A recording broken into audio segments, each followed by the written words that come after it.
అవమానాల్లో ఉన్నాను, అవమాన భారంతో బాధపడుతున్నాను. ఈ అవమానాన్ని ఘనతగా దేవుడు ఎప్పుడు చేస్తాడు?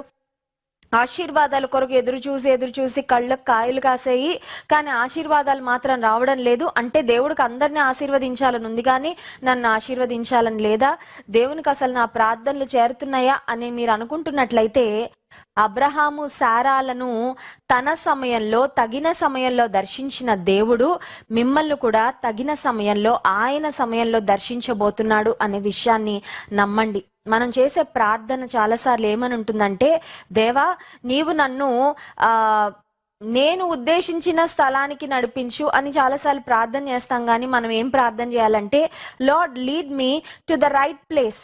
ఏ స్థానంలో నేను ఉండాలో ఆ స్థానానికి నన్ను నడిపించాయి. అంటే ఇంకొక మాటలో చెప్పాలంటే, దేవుని ఉద్దేశము, దేవుని చిత్తాన్ని సన్మానించే వ్యక్తులుగా, గౌరవించే వ్యక్తులుగా, కోరుకునే వ్యక్తులుగా మనం ఉండాలి.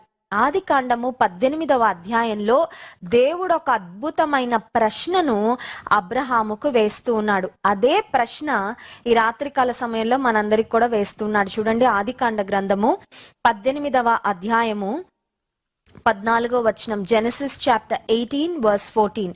యెహోవాకు అసాధ్యమైనది ఏదైనా ఉన్నదా? Is anything too hard for the lord?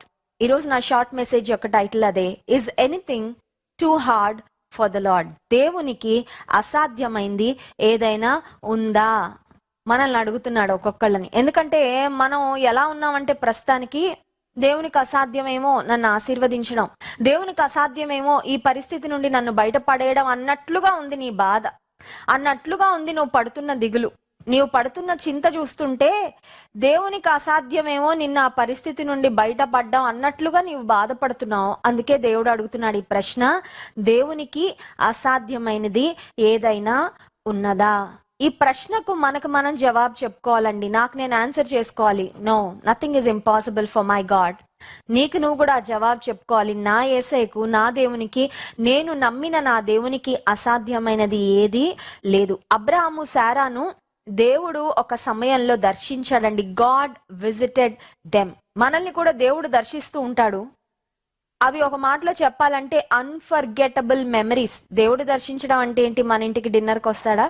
లేకపోతే మనతో, చూడండి కొంతమంది వివాహం అయిన తర్వాత డేట్ నైట్స్ అని వెళ్తూ ఉంటారు, భార్యాభర్తలు పిల్లల్ని విడిచిపెట్టి, లేకపోతే పరిస్థితులన్నింటిని విడిచిపెట్టి, అలా ఒక సెట్ టైం లేకపోతే ఎవరు లేకుండా చూసుకొని దేవుడు దర్శిస్తాడా ఏంటది అని ఆలోచన చేస్తే, దేవుడు మనల్ని ఎప్పుడు దర్శిస్తాడంటే, మన డైలీ పోర్షన్ మనం చదువుకుంటూ ఉన్నప్పుడు, వాక్యం చదువుకుంటూ ఉన్నప్పుడు దేవుడు దర్శిస్తాడు, మాట్లాడతాడు. వెంటనే అర్థమైపోద్ది, నాతోనే మాట్లాడుతున్నాడు దేవుడు.